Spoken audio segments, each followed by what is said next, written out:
Hello friends, welcome to my channel Gul stitching. आज की इस वीडियो में मैं ट्रेंडी अफ़गानी पैंट बनाने का तरीका आपके साथ शेयर करूंगी। तो ये पैंट बनाना बहुत आसान है, बस आपको थोड़े से फार्मूले को समझने की ज़रूरत है। तो मैं आज बहुत ही आसान तरीके से ये पैंट बनाने का तरीका आपको सिखाऊंगी। अगर आपकी लेंथ 35 या 36 इंच है तो ये पैंट आपकी 2 मीटर में भी बन जाएगी। अगर आपकी लेंथ 38, 39 या 40 है तो फिर आपको 2.25 मीटर फैब्रिक की ज़रूरत होगी। तो ये मेरे पास जो पैंट बनानी है, मुझे स्मॉल साइज़ की बनानी है। इसका हिप साइज़ भी 36 इंच है और इसकी लेंथ भी 36 इंच है। तो मेरे पास ये फैब्रिक 2.5 मीटर है, क्योंकि जो हमारे ब्रांडेड सूट आते हैं उसमें हमारा फैब्रिक जो है वो फुल दिया गया होता है किसी भी साइज़ की। उससे हम पैंट बना सकते हैं या प्लाजो कुछ भी बना सकते हैं। तो मैंने कपड़े को 4 फोल्ड में बिछा लिया है। पहले मैंने पूरे फैब्रिक को लंबाई में फ़ोल्ड किया और फिर चौड़ाई में फ़ोल्ड किया है। तो ये देखिए, यहाँ पर हमारा ये 22 इंच है, यानी कपड़े की चौड़ाई हमारी 44 इंच है। तो मैंने इसको, हमें ये स्मॉल साइज़ में बनाना है। इसकी थाई मुझे यहाँ से 14.5 इंच रखनी है। तो यहाँ पर देखिए, हमारा लगभग ये 6.5 इंच फैब्रिक बचा है। तो इस तरह से हमारी ये 4 पट्टियाँ बचेंगी। तो अगर आपका थाई का साइज़ कम है तो फिर ये 4 जगह हमारा कपड़ा बचेगा, वो फिर किसी काम का हमारा नहीं रहता है, छोटी छोटी पट्टियाँ हो जाती हैं। तो इस तरह से आप इसको सेट करें। तो जितना आपको थाई से ये रखना है इतना आपको फैब्रिक को फोल्ड करना है, और इस तरह से यहाँ पर एक ही साथ हमारा इकट्ठा कपड़ा बच जाएगा। तो जब कपड़ा हमारे पास चौड़ा होता है तो हम उसको कहीं भी किसी भी तरह से डिज़ाइनिंग में ले सकते हैं। तो देखिए, मैंने यहाँ पर कपड़े को 15 इंच इस तरह से फ़ोल्ड किया है। हाफ इंच की हमारी इसमें किनारी निकल जाएगी, तो यहाँ पर 14.5 इंच फैब्रिक हमारा बचेगा। तो यहाँ थाई का फार्मूला आपको इस तरह से निकालना है। जो भी आपका हिप का साइज़ हो उसका आपको 1/4 लेना है और उसमें 5 से 6 इंच और प्लस करना है लूजिंग के लिए। तो सबसे पहले आपको ये देखना है कि कपड़े में कोई कान वगैरह तो नहीं है। तो अगर कान हो तो पहले इस कपड़े को इस तरह से आप सीधा कर लें। उसके बाद आपको 2 इंच यहाँ पर नेफा फोल्ड करने के लिए लेना है, जहाँ पर हमारा इलास्टिक बैंड लगेगा। अगर आपकी इलास्टिक 1 इंच चौड़ी है या फिर 1.25 इंच चौड़ी है तो उसके लिए 2 इंच फैब्रिक ये हमारा काफ़ी होता है। तो ये पैंट हमें स्मॉल साइज़ में बनानी है।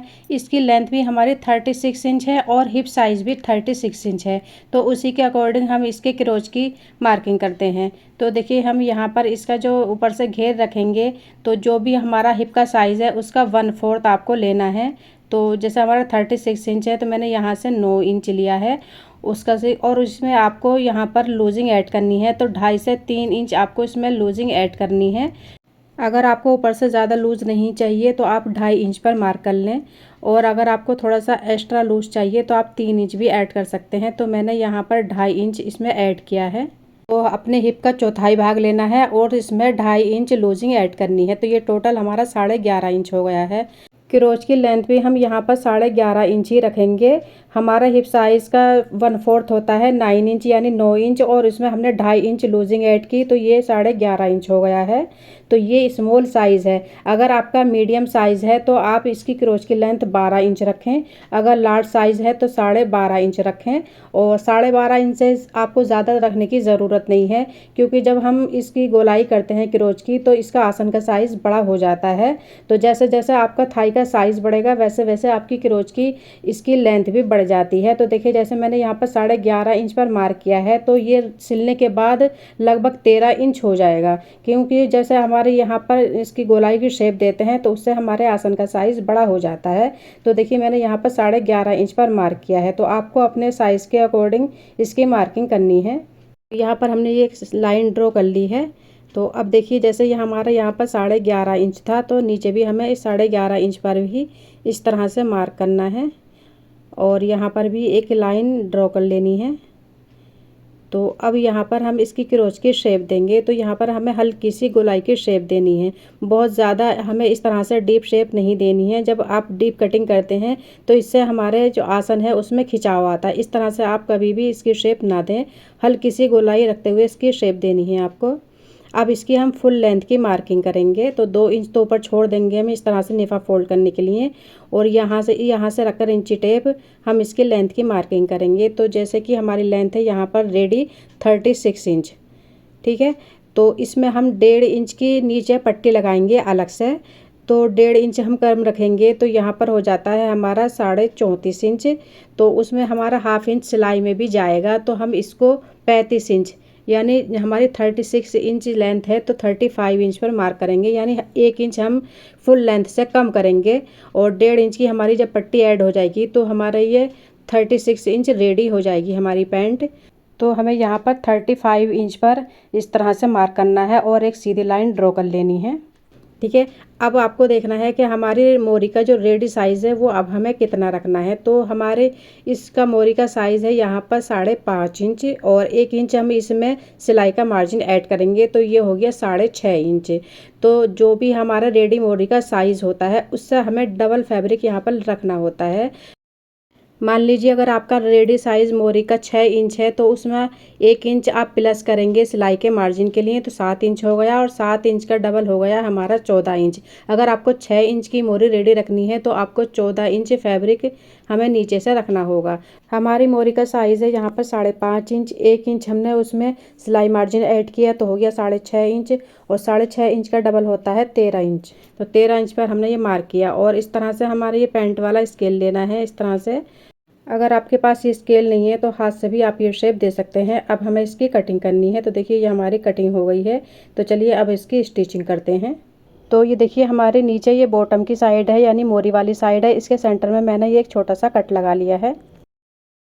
तो हम यहाँ पर पहले 1.5 इंच इसका फैब्रिक छोड़ देंगे, क्योंकि हमारा ये सिलाई के मार्जिन में चला जाएगा। तो 1.5 इंच हम यहाँ पर फैब्रिक छोड़ने के बाद यहाँ पर हम प्लेट्स बनाना शुरू करेंगे।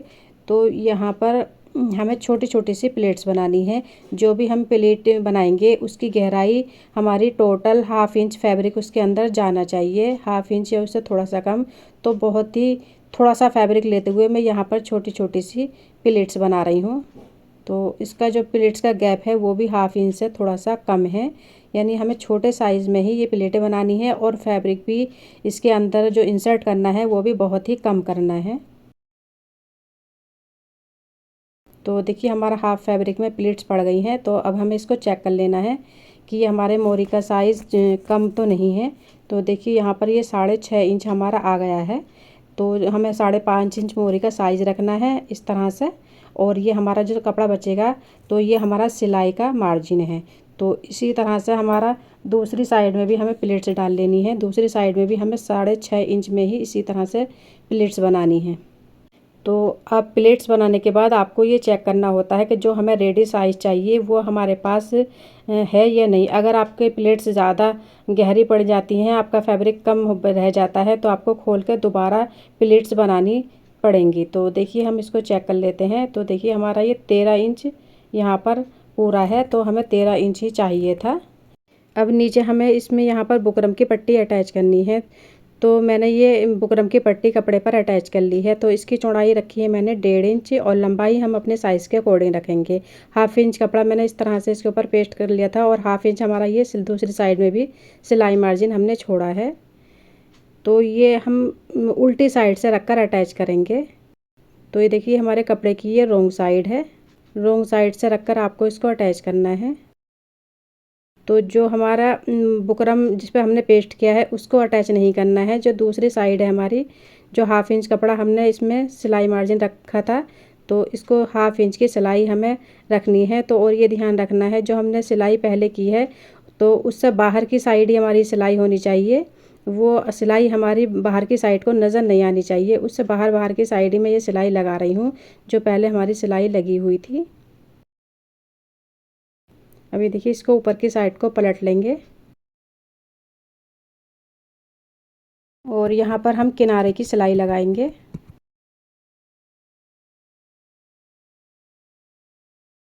और यहाँ पर भी हम किनारे की सिलाई लगाएंगे। तो दोनों साइड में सिलाई लगाना ज़रूरी है, क्योंकि हमारा जो बुकरम पेस्ट होता है धुलने के बाद कभी कभी वो पेस्टिंग सही नहीं होती है तो वो हट जाता है। तो जब सिलाई लग जाएगी तो हमारा बुकरम अपनी जगह पर फिक्स हो जाता है। तो हमारा जो साइज़ मोरी का चाहिए वहाँ पर पहले हम मार्क कर लेते हैं।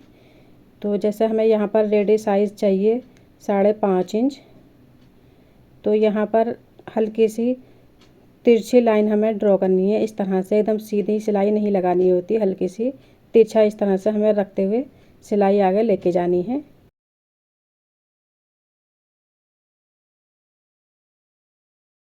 और यहाँ पर हम सिलाई को पक्का कर लेंगे और आगे को इस तरह से हमें थोड़ा सा तिरछा रखते हुए सिलाई लानी है और 1/2 इंच का सिलाई मार्जिन ऊपर तक हमें रखते हुए सिलाई को कंप्लीट कर लेना है। और ये जो सिलाई होती है हम हमेशा इसको डबल लगाते हैं। तो देखिए हमने पहले यहाँ पर इसकी साइड की सिलाई लगाई है यानी इंसीम वाली सिलाई लगाई है। तो इसकी वजह यह है कि इस तरह से हम पहले ये सिलाई लगाते हैं, बाद में क्रोच अटैच करते हैं तो हमारे आसन में खिंचाव नहीं आता है। तो ये आसन की सिलाई लगाने से पहले आपको ये देखना है कि अगर आपका फैब्रिक धागे निकलने वाला है तो आप इसको गुम सिलाई से बंद करें। अगर आपको ओवरलॉक कराना है तो देखिए इस तरह से आपको यहाँ से दोनों सेंटर की सिलाई को आपको इस तरह से मैच करना है और उल्टी साइड से रखकर आप सिलाई लगा लेंगे।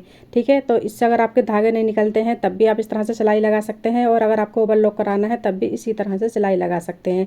और अगर आपके धागे निकलते हैं और आपको ओवरलॉक भी नहीं कराना है तो देखिए इसको आपको सीधी साइड से सिलाई लगानी है। तो इसको हम गुम सिलाई के साथ बंद करेंगे।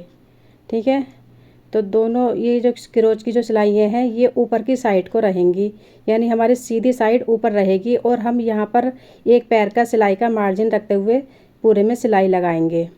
ठीक है, तो जहाँ तक ये हमारा कपड़ा सीधा है वहाँ तक तो हम इसी तरह से सिंपल सिलाई लगा लेंगे और जहाँ पर ये क्रोच की गोलाई आ जाती है वहाँ पर हम कपड़े को थोड़ा सा खींचकर सिलाई लगाएंगे क्योंकि यहाँ पर गोलाई में हमारा थोड़ा सा कपड़ा ओरेब हो जाता है और उठते बैठते टाइम हमारा ये सिलाइयाँ टूट सकती हैं। अब ये देखिए जो सिलाई है, एक सिलाई का मार्जिन हम एक साइड को रखेंगे और दूसरी साइड का सिलाई का मार्जिन हम दूसरी साइड को रखेंगे। इससे क्या होगा कि हमारा एक ही जगह पर बहुत सारे कपड़े की तय इकट्ठी नहीं होंगी।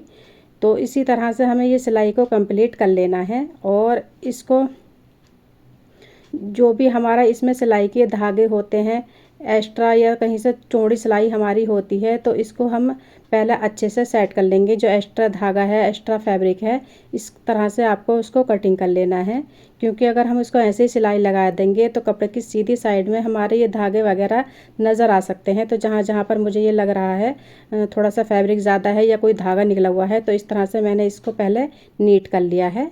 अब हम कपड़े को उल्टा कर लेंगे यानी अब हमें जो सिलाई लगानी है वो कपड़े की उल्टी साइड से यानी कि रोंग साइड से सिलाई लगानी है। पहले हमने कपड़े की राइट साइड पर सिलाई लगाई थी।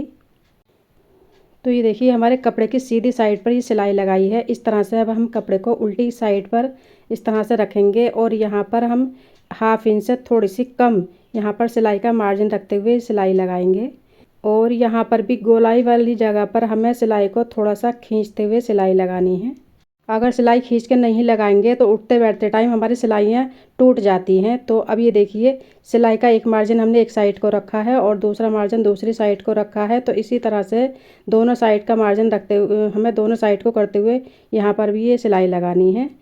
और ये गोलाई वाली जगह है तो हल्का सा यहाँ पर दोनों हाथ से आगे से भी और पीछे से ही खींचते हुए हमें ये सिलाई करनी है। और जो क्रोच की सिलाई होती हैं वो हम हमेशा डबल सिलाई लगाते हैं क्योंकि हमारे जो सिलाई में पूरे ट्राउज़र में सबसे ज़्यादा जोर पड़ता है वो इसी जगह पर पड़ता है। तो देखिए हमारी गुम सिलाई लग गई है और ऊपर भी 1/2 इंच हमने कपड़ा फोल्ड कर लिया है। तो ये देखिए हमने ये इलास्टिक ली है। तो इलास्टिक 2 तरह की आती है। देखिए कम खींचने वाली इलास्टिक भी होती हैं और ज़्यादा खींचने वाली हमारी इलास्टिक भी होती हैं। तो ये मेरे पास इलास्टिक कम बची थी तो ये वाली इलास्टिक हमारी कम खींचने वाली है। अगर मैं ये वाली इलास्टिक लगाती तो 6 इंच कम लगाती अपनी कमर के साइज़ से और ये वाली इलास्टिसिटी इसमें हमारी ज़्यादा है तो इसमें मैंने अपने कमर के साइज़ से 9 इंच कम रखा है। तो जैसे कि हमारी कमर का साइज़ था यहाँ पर 30 इंच तो मैंने देखिए ये डबल में हमारे 10.5 इंच है यानी 21 इंच की हमारी ये इलास्टिक ली है और कमर का साइज़ है हमारा 30 इंच यानी 30 इंच। तो अपने कमर के 9 इंच कम ली है क्योंकि इस इलास्टिक में इलास्टिसिटी ज़्यादा है। ठीक है, तो आपको इलास्टिक को देखकर ही इलास्टिक का साइज़ लेना है। तो अब ये देखिए हम ये लगाएंगे सिलाई तो यहाँ पर ये ध्यान रखना है कि जो इलास्टिक है हमारी वो सिलाई के नीचे न दबे। थोड़ा सा हमारे इलास्टिक से आगे बढ़ता हुआ कपड़ा हम रखते हैं और इसी तरह से हमें थोड़ा थोड़ा सा इलास्टिक को खींचते जाना है और ये सिलाई को हमें कंप्लीट कर लेना है। तो ये इलास्टिक लगाने से पहले मैंने 1/2 इंच कपड़ा पहले ही फ़ोल्ड कर लिया था तो जिससे बहुत ही आसानी से हम ये नेफ़ा फ़ोल्ड कर सकते हैं। और अगर हम ये सिलाई एक 1/2 इंच कपड़ा पहले फ़ोल्ड नहीं करते हैं, एक ही साथ सारे काम कर रहे होते हैं, हम इलास्टिक भी लगा रहे होते हैं, कपड़ा भी फ़ोल्ड कर रहे होते हैं तो बहुत ही ज़्यादा हमें प्रॉब्लम होती है। इसलिए आप इलास्टिक लगाने से पहले जो 1/2 इंच कपड़ा हम अंदर की साइड को फ़ोल्ड करते हैं, तो पहले ही आप सिलाई लगाकर उसको फ़ोल्ड कर लें, तो बहुत ही आसानी से हमारी ये इलास्टिक लग जाती है।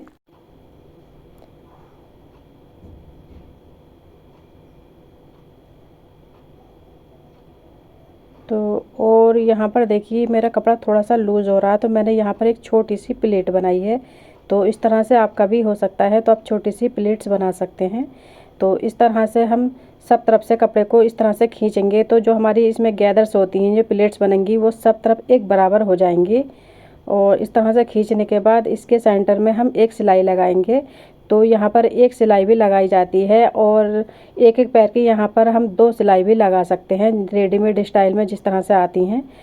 लेकिन मैं ज़्यादातर एक ही सिलाई लगाना पसंद करती हूँ। इसकी वजह यह है कि कभी कभी हमारी इलास्टिक लूज़ हो जाती है, तो हमें उसको चेंज करने की ज़रूरत होती है, तो हमें एक ही सिलाई खोलनी पड़ेगी। और अगर हमने 2-2 सिलाइयाँ लगाई होंगी, तो फिर हमें 2-2 सिलाइयाँ खोलनी पड़ेंगी। इसलिए मैं एक ही सिलाई लगाना पसंद करती हूँ। कभी कभी मैं 2 सिलाई भी लगा लेती हूँ जब मुझे रेडीमेड स्टाइल में बनाना हो। तो ये देख सकते हैं, ये है हमारी पैंट की फाइनल लुक। तो आप देख सकते हैं बहुत ही फिनिशिंग के साथ हमारी ये पैंट बनी है। तो आप हमारी मोरी की ये प्लेट्स भी चेक करें कितनी फिनिशिंग के साथ और एक ही साइज़ की हमारी ये प्लेट्स बनी हैं। तो आपको इस चीज़ का ध्यान रखना है कि हमारे सारी प्लेट्स का साइज़ एक बराबर हो, तो बहुत ही अच्छी हमारी ये मोरी लगती है। और आप यहाँ पर भी देखें कितनी अच्छे से हमारी ये इलास्टिक भी अटैच हो गई है। और ये पैंट हमारी गर्मियों में बहुत ही कंफर्टेबल रहती है। अब मैं आपको इसका आसन का साइज़ भी चेक कराती हूँ। तो आप ये देख सकते हैं 13 इंच यानी कि 13 इंच का हमारा ये आसन का साइज़ हो गया है। और हमने कटिंग किया था इसको 11.5 इंच। अगर हम इसको 13 इंच पे कटिंग करते तो हमारा आसन का साइज़ बहुत बड़ा हो जाता है, तो हमें बहुत बड़ा आसन का साइज़ नहीं रखना होता है। तो आई होप वीडियो आपके लिए हेल्पफुल रही होगी। वीडियो अच्छी लगी हो तो लाइक करें, शेयर करें। चैनल पर न्यू है तो चैनल को सब्सक्राइब कर लें, साथ ही बेल आइकन को प्रेस कर दें, जिससे हमारी सभी नई आने वाली वीडियो की नोटिफिकेशन आपको मिलती रहे। Thank you for watching.